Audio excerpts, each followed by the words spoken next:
नमस्कार। मैं कमल किशोर, प्रवक्ता शोध, SCERT लखनऊ।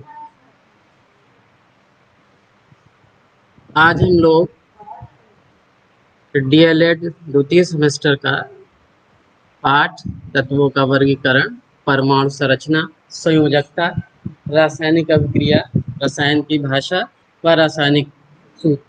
हालांकि इस पाठ के कुछ चीज़ों को हम पहले ही पढ़ चुके हैं, तो आज आगे की चीज़ को कंटिन्यू करेंगे। लेकिन उससे पहले जो कुछ भी हमने इससे पिछली कक्षा में जाना था, उसको जल्दी से रिवाइज कर लेंगे, जिससे कि कनेक्ट करना आसान रहेगा। हम जानते हैं कि सभी पदार्थ तत्वों के बने होते हैं, और हर पदार्थ का जो सबसे सूक्ष्मतम कण होता है उसको परमाणु कहते हैं, जो कि बहुत पहले दार्शनिक यूनानी और भारतीय दार्शनिकों ने बताया था। लेकिन क्योंकि कुछ प्रयोग नहीं हुए थे उनके इस कल्पना पर, तो इसको ठीक से लागू नहीं करा पाया गया। उसके बाद डाल्टन ने 2008 में प्रयोगों के आधार पर, जिसमें 3 नियम थे, जिनको रासायनिक संयोग के नियम कहते हैं। उसमें एक नियम था द्रव्यमान संरक्षण का नियम, निश्चित अनुपात का नियम, गुणित अनुपात का नियम। इन नियमों के आधार पर एक थ्योरी दी थी। वो थ्योरी इन रासायनिक संयोग के नियमों की व्याख्या करती है, और उनके द्वारा बताया गया था कि जो पदार्थ होता है वो बहुत सूक्ष्मतम कण से बना होता है, और वो कण जो होते हैं उन्हें परमाणु कहते हैं, एटम कहते हैं। और जो परमाणु है उसको और ज़्यादा डिवाइड नहीं किया जा सकता, वो सूक्ष्मतम होते हैं जो किसी रासायनिक संयोग में भाग लेते हैं। और कई पॉइंट थे जिसमें ये कहा गया था कि वो एक तत्व के सभी परमाणु एक जैसे होते हैं, परमाणु द्रव्यमान समान होता है, गुणधर्म समान होते हैं, और विभिन्न तत्वों के जो परमाणु होते हैं वो भिन्न भिन्न प्रकार के होते हैं। तत्वों के परमाणु आपस में सहयोग करके यौगिक बनाते हैं, और ये जो सहयोग करते हैं वो परस्पर छोटी पूर्ण संख्या के अनुपात में करते हैं। ये चीज बताई थी। लेकिन इसमें इसके बाद कुछ चीजें ऐसी थी जो बाद में सही साबित नहीं हुई, जिसको जैसे कि बताया था कि जो परमाणु है वो सूक्ष्मतम कण है। लेकिन ये जो इनकी थ्योरी है, कुछ एक्सपेरिमेंट किए गए, उनको ये व्याख्या नहीं कर पाई। जैसे दो पदार्थों को हम रगड़ते हैं तो उसमें आवेश आ जाता है, या फैराडे के विद्युत अपघटन के नियम, ये चीजें नहीं समझा सकता कि अगर पदार्थ है उन पे आवेश कहाँ से आ जाता है, क्योंकि परमाणु तो सूक्ष्मतम है, तो ये आवेश आता कहाँ से है। तो सूक्ष्मतम होने की बात कि परमाणु सबसे सूक्ष्मतम है, ये बात को ये सही नहीं साबित हुई। उसके बाद 19वीं शताब्दी में परमाणु के अंदर 3 कणों, जिनको मूल कण भी कहते हैं, उनकी खोज की गई। विभिन्न वैज्ञानिकों ने इलेक्ट्रॉन, प्रोटॉन और न्यूट्रॉन की खोज की, और बताया कि इलेक्ट्रॉन, प्रोटॉन, न्यूट्रॉन है, उनमें क्या आवेश होता है, क्या उसका मास है, क्या गुण है। तो ये सब चीज़ें बताई गई। तो ये डाल्टन की जो थ्योरी थी उसमें कई चीज़ें सही साबित नहीं हुई। तो अब ये पता चल गया, स्थापित हो गया था कि जो एटम है वो सूक्ष्मतम कण नहीं है, उसके अंदर भी और छोटे छोटे कण होते हैं, जिनको इलेक्ट्रॉन और प्रोटॉन, न्यूट्रॉन कहते हैं। इलेक्ट्रॉन पर निगेटिव चार्ज होता है, प्रोटॉन पे उतना ही पॉजिटिव, और न्यूट्रॉनों पर कोई चार्ज नहीं होता है, और उनके द्रव्यमान वगैरह भी बताए गए। अब इसके बाद प्रश्न ये उठा कि अगर चार्ज पार्टिकल एटम के अंदर हैं तो वो व्यवस्थित कैसे रहते हैं। तो इस व्यवस्था को समझाने के लिए विभिन्न वैज्ञानिकों ने अपने अपने मॉडल प्रस्तुत किए। सबसे पहले परमाणु मॉडल जो था वो टॉमसन ने मॉडल प्रस्तुत किया, और उनका एक कल्पना ये थी, उन्होंने एटम की कल्पना तरबूज से की। उन्होंने कहा कि एटम बिल्कुल तरबूज की तरह होता है, और जो उसमें लाल जो खाने वाला पार्ट होता है, कहा कि वो प्रोटॉन का है, वो पॉजिटिवली चार्ज है, और जो इलेक्ट्रॉन है वो उसमें तरबूज के बीज की तरह धसे रहते हैं। ये उन्होंने एक कल्पना बताई। ये इनकी जो मॉडल था वो सिर्फ एक चीज एक्सप्लेन कर पाया कि परमाणु जो है वो विद्युत उदासीन होता है। ओवरऑल एटम पर कोई चार्ज नहीं होता, क्योंकि जितना पॉजिटिव चार्ज होता है उतने निगेटिव उदासीन हो जाता है। इसके अलावा कुछ ऐसे एक्सपेरिमेंट किए गए इनके ही टाइम में जिनकी व्याख्या इनका ये मॉडल नहीं कर पाया। जैसे रदरफोर्ड ने अल्फा स्कैटरिंग एक्सपेरिमेंट किया।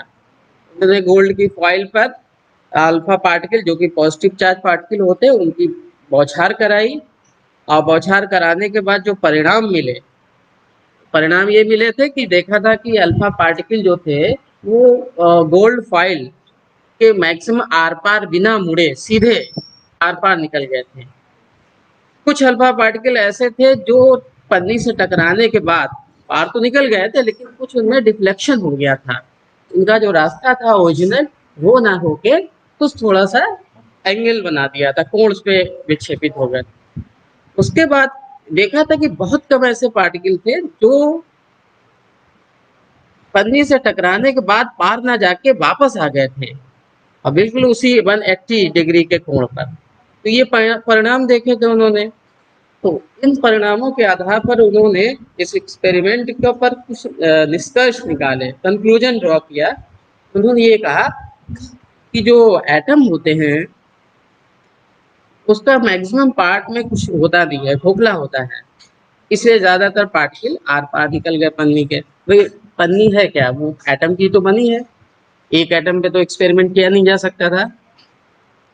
और कहा था कुछ पार्टिकल अपने मार्ग से विक्षेपित हो गए थे, वो इसलिए क्योंकि एटम के कहीं एक छोटी सी जगह पर पॉजिटिव चार्ज कंसंट्रेट है, केंद्रित है। जब अल्फा पार्टिकल वहां से गुजरा, तो क्योंकि अल्फा पर पॉजिटिव था न्यूक्लियस, उसके अंदर जो पॉजिटिव था, पॉजिटिव पॉजिटिव प्रतिकर्षण हुआ, इसलिए वो उसका रास्ता थोड़ा सा बदल गया, विक्षेपित हो गया अल्फा पार्टिकल का रास्ता। फिर कहा था कि बहुत कम पार्टिकल, ये एक कैलकुलेशन भी उन्होंने किया था कि 12,000 पार्टिकल में एक पार्टिकल ऐसा होता था कि वो अपने रास्ते जैसे टकराया और वापस आ जाता था उसी रास्ते। इसका मतलब था कि वो किसी ठोस चीज से टकराता है पार्टिकल, और वो ठोस चीज जो अंदर है, बहुत सॉलिड चीज, वो बहुत छोटी जगह में, इसलिए तो कुछ ही पार्टिकल वापस आ रहे थे। तो ये इन्होंने इसकी व्याख्या की, और फिर इस व्याख्या के आधार पर अपना एक मॉडल प्रस्तुत किया, जिसको न्यूक्लियर मॉडल ऑफ रदरफोर्ड, नाभिकीय मॉडल कहते हैं, या इसको सोलर सिस्टम से भी कंपेयर कराया इन्होंने। कि जो एटम होता है उसमें उसके केंद्र में एक न्यूक्लियस होता है, उस पर पॉजिटिव चार्ज होता है, और उसके बाहर कक्षाओं में इलेक्ट्रॉन घूमते रहते हैं। ये चीज बताई थी उन्होंने। वो मॉडल इनका एक्सपेरिमेंट के हिसाब से जो उनको समझ में आया था वो बताया था। लेकिन उसके बाद कुछ और क्वेश्चन, इस पर आपत्तियां उठने लगी। आपत्ति ये उठी कि आप कह रहे हैं कि इलेक्ट्रॉन नेगेटिव चार्ज है और वो न्यूक्लियस पॉजिटिव चार्ज न्यूक्लियस के अराउंड घूम रहा है, क्योंकि इलेक्ट्रॉन एक आवेशित कण है। और एक सिद्धांत उस समय प्रस्तुत किया था मैक्सवेल ने कि जब भी कोई आवेशित कण रिवॉल्व करता है, घूमता है, और अगर वो इस पाथ में, इस तरीके के पाथ में घूमता है, तो वो त्वरित होता है, एक्सेलरेशन होता है, और ऐसी स्थिति में उसकी ऊर्जा विकृत होती है, रेडिएट होती है, उसकी ऊर्जा धीरे धीरे कम होती जाएगी। और जब कम हो जाएगी तो धीरे धीरे क्या होगा, वो उसका जो ऑर्बिट है वो कम हो, छोटा होता चला जाएगा, और एक टाइम ऐसा आएगा कि वो न्यूक्लियस के पास आके उसमें मिल जाएगा, उससे टकरा जाएगा, और पूरे जो एटम का है अस्तित्व खत्म हो जाना चाहिए। ये संभावना इन्होंने जताई। लेकिन प्रैक्टिकली हम ये देखते हैं कि ऐसा नहीं, अगर एटम खत्म हो चुका होता तो पूरी दुनिया ही नहीं होती, पूरा यूनिवर्स होता ही नहीं, क्योंकि हर चीज उसी की बनी है। इसका मतलब जो परमाणु इलेक्ट्रॉन है वो न्यूक्लियस में गिरता नहीं होगा, उससे टकराता नहीं होगा। तो क्यों नहीं टकराता है? और ये चीज तो सही है कि जब भी कोई आवेशित कण घूमेगा त्वरित अवस्था में, त्वरित होते हुए, तो उसकी ऊर्जा कम होनी चाहिए। तो इसकी भी कम हो रही हो, लेकिन फिर भी नहीं गिरता, इसका क्या कॉन्सेप्ट है? तो उस समय तो इसकी व्याख्या नहीं कर पाए। तो इसकी व्याख्या फिर की बोर, नील बोर फिजिसिस्ट थे। इन्होंने ये कहा कि जो इलेक्ट्रॉन होते हैं वो किसी भी ऑर्बिट में नहीं घूम सकते हैं, वो एक निश्चित रेडियस के और निश्चित ऊर्जा के ऑर्बिट में ही, कक्षा में ही घूम सकते हैं।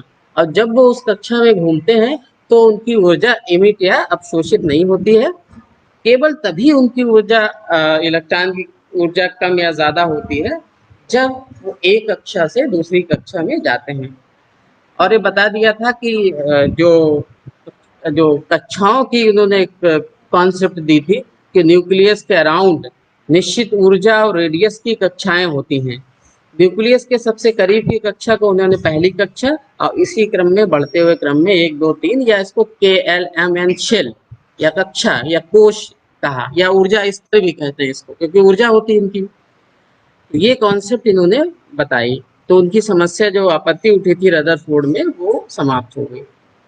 अब जब यहाँ पर कोशों की बात हुई कि इलेक्ट्रॉन कोशों में भरे होते हैं, तो उसके लिए भी किस तरीके से भरते हैं कि इलेक्ट्रॉन ऐसा नहीं किसी कक्षा में कितने भी भर जाएं, उसके भी कुछ नियम हैं। इन नियमों के बारे में बोरबरी स्कीम है, साइंटिस्ट थे, इन्होंने एक तरीका बताया कि इलेक्ट्रॉन कैसे भरते हैं। यहाँ से हमें आज शुरू करना है। तो ये देखा गया कि न्यूक्लियस के पास में जो कक्षा है,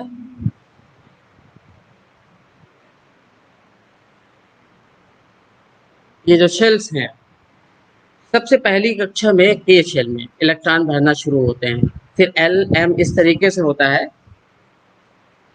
तो किसी भी कक्षा में के एल एम एन जो भी है इतने इलेक्ट्रॉन हो सकते हैं मैक्सिमम। उसके लिए फार्मूला सूत्र दिया 2n²। एन जो है वो कक्षा की संख्या है, कोशों की संख्या है, पहली कक्षा है, दूसरी है, तीसरी, एन की वैल्यू ऐसे हो सकती है। तो इस तरीके से के या प्रथम कक्षा में इलेक्ट्रॉनों की संख्या आप फार्मूला से में वैल्यू रख के देखें। 2 × 2², 2, पहली में 2 होंगे, दूसरी में 8, फिर 18, 32, इसी तरीके से इलेक्ट्रॉन उसमें भरे होते हैं। और भी कहा कि सबसे बाहरी कक्षा जो होगी या बाहरी कोश होगा उसमें अधिकतम इलेक्ट्रॉनों की संख्या 8 हो सकती है। और एक रूल है कि जो जो कक्षाएं होती हैं या जो कोश होते हैं वो एक क्रम से भरते हैं, ऐसे नहीं चाहे जिसमें इलेक्ट्रॉन भरना शुरू हो जाए, उसका एक क्रम है। तो बोरबरी की स्कीम के ही अनुसार हम फर्स्ट 18 एलिमेंट की संरचनाएं आप देख सकते हैं। हाइड्रोजन जिसका एटॉमिक नंबर 1 है, मतलब एक इलेक्ट्रॉन और एक प्रोटॉन होता है। तो पहली कक्षा में हम देखा कि 2 इलेक्ट्रॉन हो सकते हैं। तो हाइड्रोजन की पहली कक्षा में देखिए एक इलेक्ट्रॉन, जो ब्लैक डॉट दिखाया है ये इलेक्ट्रॉन को प्रदर्शित कर रहा है, और जो बीच में बड़ा ब्लैक डॉट है वो न्यूक्लियस को।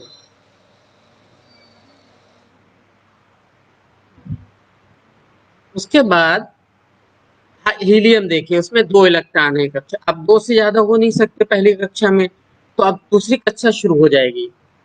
तो देखिए लिथियम में 3 इलेक्ट्रॉन होते हैं, तो पहली में 2, दूसरी में 1, फिर दूसरी में 2, फिर इस तरीके से दूसरी कक्षा में एक एक इलेक्ट्रॉन बढ़ता। जैसे ये नियान में देखिए 8 इलेक्ट्रॉन हुए तो यह कक्षा कंप्लीट हो गई। अब थर्ड कोश या कक्षा शुरू हो गई। तो जैसे इसमें 8 इलेक्ट्रॉन कंप्लीट होंगे ये कक्षा कंप्लीट हो जाएगी। तो इस तरीके से इलेक्ट्रॉन किसी भी अधिक कोश में इलेक्ट्रॉनों की अधिकतम जो इलेक्ट्रॉनों की संख्या होगी वो 2n², उससे ज्यादा नहीं हो सकती, कम हो सकती है।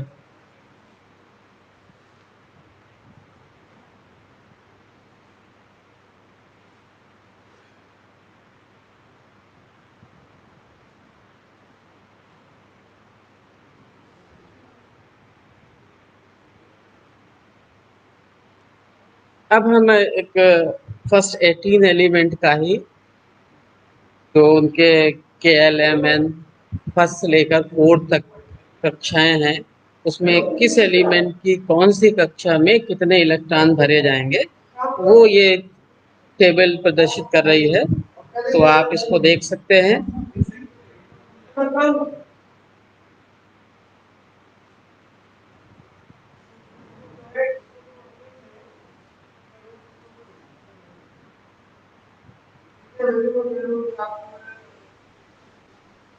तो हम बोरबरी की स्कीम को नियमों का पालन करते। सबसे पहले नए वीडियो को देखने के लिए आप हमारे चैनल को सब्सक्राइब करें और बेल आइकन को प्रेस करें, जिससे कि जब भी मैं नया वीडियो अपलोड करूं तो आपको उसका नोटिफिकेशन मिल जाए।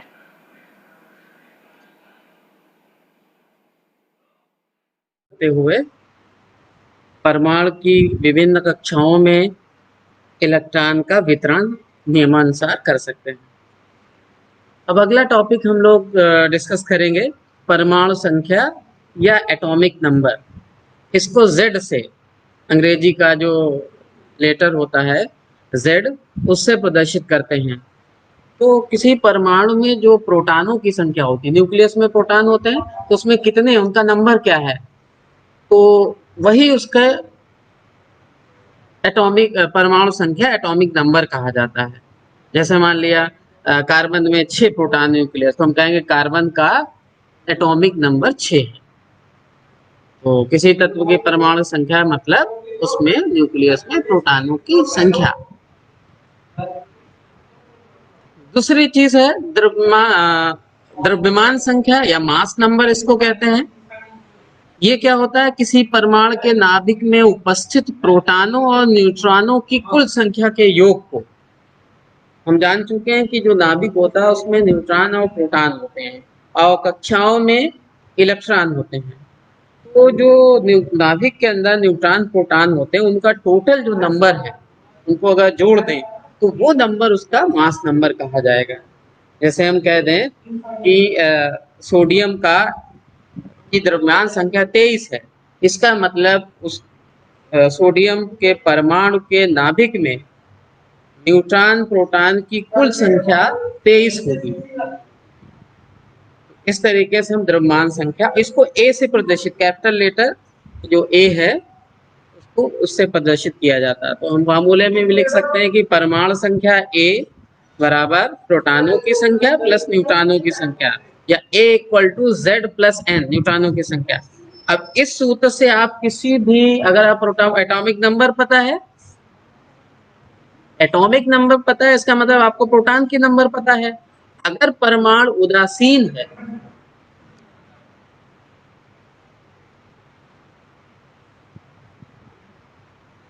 परमाणु उदासीन है तो उसमें प्रोटॉन और न्यूट्रॉनों की संख्या समान होती है।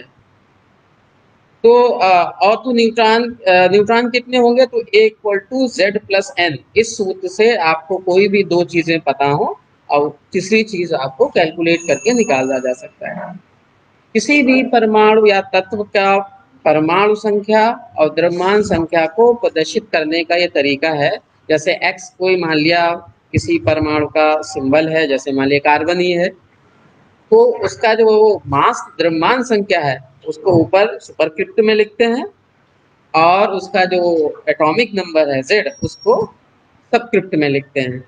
आप चित्र में देख सकते हैं, जैसे कार्बन का एटॉमिक नंबर होता है 6 और मास नंबर होता है 12, तो इसको हम इस तरीके से प्रदर्शित कर सकते हैं और किया जाता है।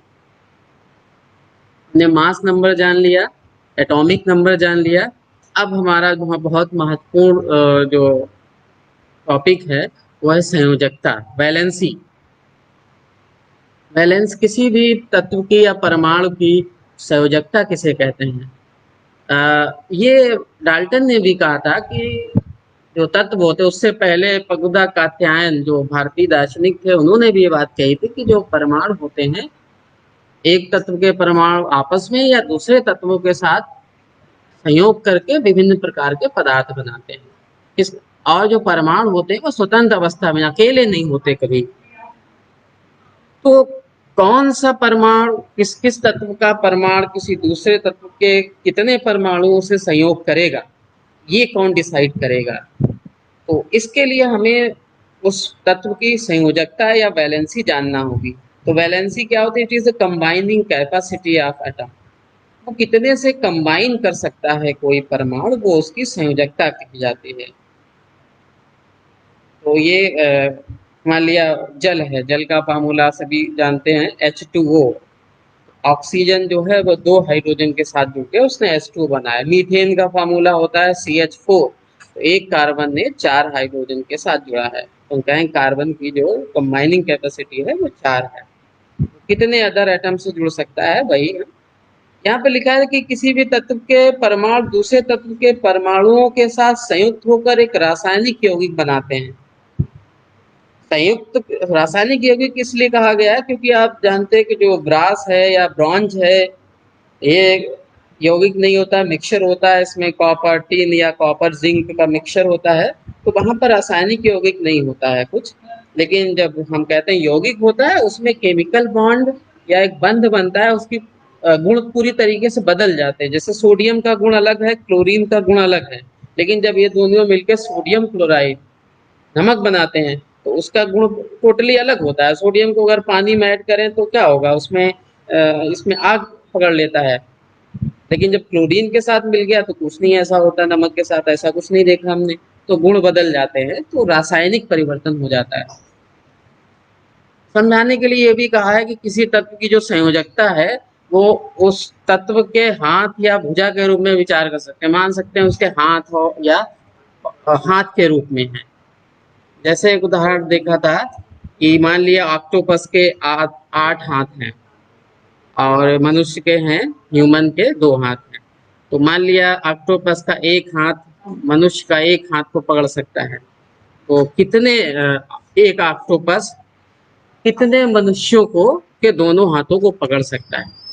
तो हम इससे कह सकते हैं, मान लिया हम मान लें कि ऑक्टोपस का ओ है, सिंबल ले लें, और ह्यूमन का एच, तो हम कह सकते हैं कि एक ऑक्टोपस 4 आदमियों के दोनों हाथों को पकड़ सकता है। तो हम फार्मूला बना देते OH4 इस तरीके से। तो हम कह सकते हैं कंबाइनिंग कैपेसिटी वो कितने से जुड़ सकता है, कितनों को जोड़ सकता है, वही उसकी वैलेंसी या कंबाइनिंग कैपेसिटी है। कुछ तत्व ऐसे होते हैं जिनकी एक से ज्यादा भी संयोजकता होती है। जैसे फास्फोरस है, वो कभी 3 के परमाणुओं के साथ, क्लोरीन के 3 परमाणुओं के साथ भी जुड़ के PCl3 बनाता है, और कभी PCl5 भी बना देता है। ये तो हमने बात की है, कंबाइनिंग कैपेसिटी है, कितने से जुड़ सकता है। लेकिन हमें कैसे पता चले कि कौन कितने से जुड़ेगा, हम पहले से जानना चाह रहे हैं कि कोई तत्व जो है वो उसके परमाणु किसी दूसरे तत्व के कितने परमाणुओं से जुड़ेगा, ये हम जानना चाहते हैं। तो हम ये जान सकते हैं अगर हम उस तत्व के का इलेक्ट्रॉनिक कॉन्फ़िगरेशन, इलेक्ट्रॉनिक कक्षाओं में इलेक्ट्रॉनों का वितरण करें और बोर-बरी नियम के अनुसार भरें, तो हम उसके आधार पर कुछ निष्कर्ष निकाल सकते हैं। जैसे कि उन्होंने कहा था, बोर-बरी स्कीम में कहा गया था कि आखिरी कक्षा जो है, बाहरी कोश किसी भी परमाणु का, उसमें 8 इलेक्ट्रॉनों से ज़्यादा नहीं हो सकते हैं। और बाहरी कोश के इलेक्ट्रॉनों को नाम दिया जाता है संयोजकता इलेक्ट्रॉन, वैलेंसी इलेक्ट्रॉन कहा जाता है, क्योंकि यही इलेक्ट्रॉन डिसाइड करते हैं किसी परमाणु का की वैलेंसी क्या होगी। अब हम ये जानना चाहते हैं कि मान लिया हम परमाणु के वैलेंस शेल में कितने इलेक्ट्रॉन, उसके आधार पर पता कर सकते हैं। तो अगर मान लिया देखा ये गया है, अगर हमें एक क्वेश्चन दिमाग में ये भी उठता है कि कंबाइन करते हैं तो करते क्यों कंबाइन है, वैलेंसी मान लिया जो है तो क्यों कंबाइन करते हैं, क्या जरूरत है, कोई परेशानी है, अकेले नहीं रह सकते। तो इसका आंसर देखने के लिए देखा गया कि जो नोबेल गैसेस है, अक्रिय गैसें, ये 6 अक्रिय गैसें अभी तक ढूंढी गई हैं। Helium, नियान, organ, krypton, xenon, radon, इन सब का ब्रैकेट में एटॉमिक नंबर दिया हुआ है, मतलब इनके परमाणु नाभिक में कितने प्रोटॉन हैं और उतने इलेक्ट्रॉन होंगे।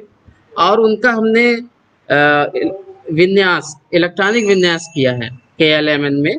तो आप अगर इसको गौर से देखें तो हमारा ये प्रश्न कि एटम कंबाइन करते क्यों हैं, उसके बारे में कुछ हमें मदद मिलेगी। हम जानते हैं कि जो नोबेल गैसेस या अक्रिय गैसें हैं, या अक्रिया नहीं करती, अकेली रहती हैं ये, इन्हें कंबाइन करने की जरूरत नहीं होती, अकेली ही मिलेंगी आपको यूनिवर्स में, जुड़ती नहीं है। जैसे हाइड्रोजन अकेला नहीं मिलेगा, वो हमेशा किसी में ऑक्सीजन जुड़ के H2O बना देगा, Cl के साथ जुड़ेगा तो HCl बना देगा। लेकिन ये हीलियम, नियान, आर्गन जो साधारण अवस्था में अभिक्रिया नहीं करती हैं। तो इसमें देखिए, अगर हम हीलियम की बात छोड़ दें, क्योंकि हीलियम में 2 इलेक्ट्रॉन होते हैं, 2 ही प्रोटॉन, तो 2 के लिए पहली शेल ही काफी है। तो 2 इलेक्ट्रॉन हो सकते, तुम कह सकते हैं इसकी 2 से ज्यादा इलेक्ट्रॉन हो ही नहीं सकते थे। लेकिन बाकी आप नियान से रेडान तक देखिए, सबकी कक्षा में 8 इलेक्ट्रॉन हैं। और इसके बाद अगर और कोई अगर आप देखें तत्व, कार्बन देखें तो 6 होता है, 2,4, नाइट्रोजन में 5 होगा, ऑक्सीजन में 6, फ्लोरीन में 7। तो बाकी में की बाहरी कक्षा में 8 इलेक्ट्रॉन नहीं होते हैं और वो सब अभिक्रिया करते हैं। तो इस चीज से ये कंक्लूजन निकाला गया कि इसका मतलब अगर किसी तत्व के परमाणुओं की बाहरी कक्षा में 8 इलेक्ट्रॉन होते हैं तो वो रासायनिक रूप से कम सक्रिय होते हैं, वो अभिक्रिया नहीं करते हैं, वो अकेले रह सकते हैं, वो स्थायी होते हैं, उन्हें कोई काम करने की जरूरत नहीं है। तो ये चीज हमें यहाँ से हमने रिलेट किया बाकी तत्वों को, और हमने देखा कि जो बाकी जो तत्व हैं वो ऐसी ही चीज, ऐसी ही कॉन्फ़िगरेशन, ऐसे ही इलेक्ट्रॉनिक विन्यास चाहते हैं, इसीलिए अब क्रिया करते हैं। आप कोई भी तत्व यौगिक देखिए, जैसे होता है NaCl, सोडियम क्लोराइड। तो सोडियम क्लोराइड में अगर आप पीछे वाली स्लाइड देखें, सोडियम देखिए यहाँ पर, इसकी बाहरी कक्षा में 1 इलेक्ट्रॉन है। या तो इसको कोई 7 इलेक्ट्रॉन दे तो इसकी कक्षा भर जाए, क्योंकि सभी परमाणु चाहते हैं उनकी बाहरी कक्षा में 8 इलेक्ट्रॉन हो, तो वो स्टेबल हो जाए, कंफर्टेबल हो जाए। स्टेबल मतलब कंफर्टेबल हो जाए, कोई काम ना करना पड़े, वो अक्रिय बने रहें। इसको ऐसा करने के लिए 7 इलेक्ट्रॉन चाहिए, तब इसमें 8 होंगे। 7 इलेक्ट्रॉन इसको कोई भी देगा नहीं, इसलिए ये क्या करता है, अपना 1 इलेक्ट्रॉन किसी को दे देता है, तो इसकी ये कक्षा खत्म हो जाती है। तो 2 कक्षा बचती है, तो दूसरी कक्षा में देखिए 8 इलेक्ट्रॉन बचते हैं। तो ये भी नोबेल गैस जैसा और नियान जैसा इसका हो जाता है इलेक्ट्रॉनिक विन्यास। नियान देखिए अब क्रिया नहीं करता है, वो स्टेबल होता है। तो ये भी, तो इसने भी कोशिश की कि हम भी नोबेल गैस जैसे हो जाएं। क्लोरीन का केस देखिए यहाँ पर, नीचे वाली लाइन में क्लोरीन, इसकी बाहरी कक्षा में 7 इलेक्ट्रॉन। अगर एक और इलेक्ट्रॉन मिल जाए तो इसकी कक्षा में 8 इलेक्ट्रॉन हो जाएंगे। 8 अभी हमने देखा कि सभी नोबेल गैसेस की आखिरी कक्षा में 8 इलेक्ट्रॉन होते हैं और वो अभिक्रिया नहीं करते, स्टेबल होते हैं, स्थायी होते हैं, कंफर्टेबल होते हैं, अभिक्रिया नहीं करते। तो ये भी ऐसा अगर करे तो ये भी स्टेबल हो जाएगा। तो इसीलिए 1 इलेक्ट्रॉन प्राप्त कर लेता है। तो सोडियम क्या करता है, 1 इलेक्ट्रॉन इसको दे देता है, तो उसकी बाहरी कक्षा समाप्त हो गई, उसकी बाहरी कक्षा में 8 इलेक्ट्रॉन हो गए। अब इसको 1 इलेक्ट्रॉन मिल जाएगा तो इसके भी 8, दोनों का देखिए ऑक्टेट, अष्टक कहते हैं, अष्टक कंप्लीट हो जाता है। तो दोनों स्थायी हो गए, दोनों नोबेल गैसे जैसे हो गए। तो अब ये अभिक्रिया नहीं करेंगे। इसीलिए हम ये निष्कर्ष निकाल सकते हैं यहाँ पर, जो तत्व के परमाणु हैं वो अभिक्रिया इसलिए कहते हैं कि वो भी स्थायी हो जाएं नोबेल गैसेस की तरह। ऐसा करने के लिए क्या करते हैं वो, कभी तो एक तत्व का परमाणु किसी दूसरे तत्व के परमाणु को इलेक्ट्रॉन अपना दे देता है, जैसे यहाँ सोडियम ने क्लोरीन को 1 इलेक्ट्रॉन दे दिया। कुछ परमाणु क्या करते हैं, किसी से ग्रहण कर लेते हैं, जैसे क्लोरीन ने ग्रहण किया। और कभी कभी कैसा होता है, शेयरिंग भी कर लेते हैं, साझा कर लेते हैं इलेक्ट्रॉन का। जैसे अब ऑक्सीजन है, ऑक्सीजन के अगर आप देखें पीछे, बाहरी कक्षा में 6 इलेक्ट्रॉन है। अब इसको 2 और चाहिए, तब इसमें 8 इलेक्ट्रॉन होंगे, ये 8 रखना चाहता है इलेक्ट्रॉन। तो क्या होगा कि ये कुछ ऐसे पदार्थों के साथ अब क्रिया करेगा, ऐसे तत्वों के परमाणुओं से, जिससे इसकी कक्षा में 8 इलेक्ट्रॉन हो जाएं। तो ऐसा भी हो जाता है कि 2 इलेक्ट्रॉन इसको दे भी दिए जाते हैं। इसके अलावा शेयरिंग भी, जैसे 2 हाइड्रोजन एटम, दोनों के पास 1 इलेक्ट्रॉन है, तो इसके साथ शेयरिंग कर लेंगे, और जो शेयरिंग वाले इलेक्ट्रॉन होंगे वो दोनों के बीच में रहेंगे, दोनों का हक होगा उस पर। तो दोनों, उसका तो ऑक्टेट, हाइड्रोजन में तो 2 ही इलेक्ट्रॉन सफिशिएंट है, 2 से ज्यादा हो नहीं सकते, तो उसका हम कह सकते हैं डुप्लेट कंप्लीट हो जाएगा, और इनका ऑक्टेट। तो कुल मिला के निष्कर्ष ये निकला कि जो तत्व के परमाणु अकेले इसलिए नहीं रहते हैं क्योंकि स्थायी नहीं होते हैं, वो चाहते हैं कि उनके बाहरी कक्षा में नोबेल गैस या अक्रिय गैसों जैसे 8 इलेक्ट्रॉन हो जाएं, इसलिए वो अभिक्रिया करते हैं और यौगिक बना देते हैं।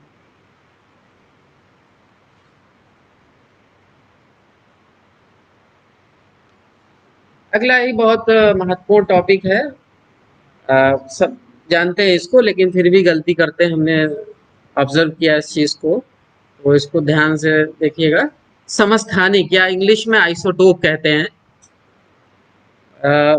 डाल्टन ने बताया था कि एक तत्व के परमाणु सभी परमाणुओं का द्रव्यमान समान होता है, सबका एक जैसा द्रव्यमान संख्या होती है और उनके भौतिक तथा रासायनिक गुण समान होते हैं। लेकिन बाद में ये एक्सपेरिमेंट में देखा गया कि ऐसा नहीं होता है। बहुत जगहों पे ऐसा है कि एक ही तत्व में एक से ज्यादा टाइप के भी परमाणु होते हैं। जैसे कार्बन का अगर कोई आप टुकड़ा लाएं, तो आप उसमें अगर उसकी एनालिसिस की जाए, मास स्पेक्ट्रोस्कोपी एक्सपेरिमेंट होता है, तो आप उसमें 3 डिफरेंट टाइप के परमाणु देखेंगे।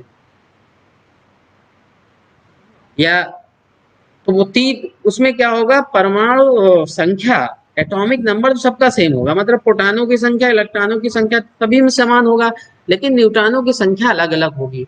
तो ऐसे किसी तत्व के, एक ही तत्व के वे परमाणु जिनकी परमाणु संख्या समान हो, मतलब उनके एटम में इलेक्ट्रॉन की और नाभिक में प्रोटॉनों की संख्या सभी परमाणु में समान होगी, लेकिन द्रव्यमान संख्या अलग होगी।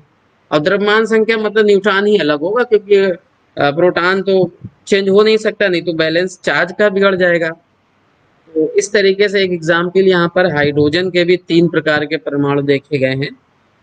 1H1, 1S2, 1S3। 1H1 वालों को प्रोटियम ज्यादा अमाउंट में, मात्र प्रतिशत मात्रा इसी की सबसे ज्यादा होती है।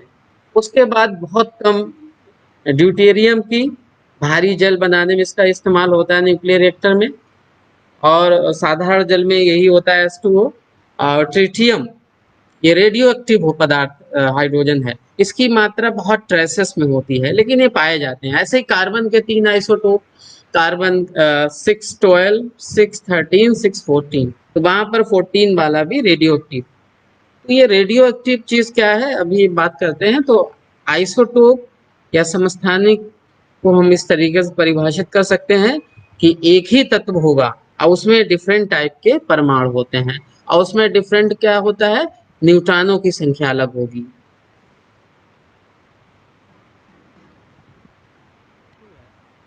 तो हम लोगों ने समस्थानिक बारे में जान लिया। आगे अब हम समस्थानिक के क्या उपयोग हैं डेली लाइफ में, इसका इंडस्ट्री में, मेडिसिन में और एग्रीकल्चर में सब जगह इस्तेमाल होता है। तो जो भी हमने अभी तक पढ़ा है, तो उसमें इम्पोर्टेंट चीज़ थी कि इलेक्ट्रॉनिक विन्यास कैसे किया जाए परमाणुओं का, बोरबरी स्कीम को लागू करते हुए। तो उसको आप देखिए, प्रैक्टिस करिए, फिर आगे हम कंटिन्यू करेंगे इसको। Thank you.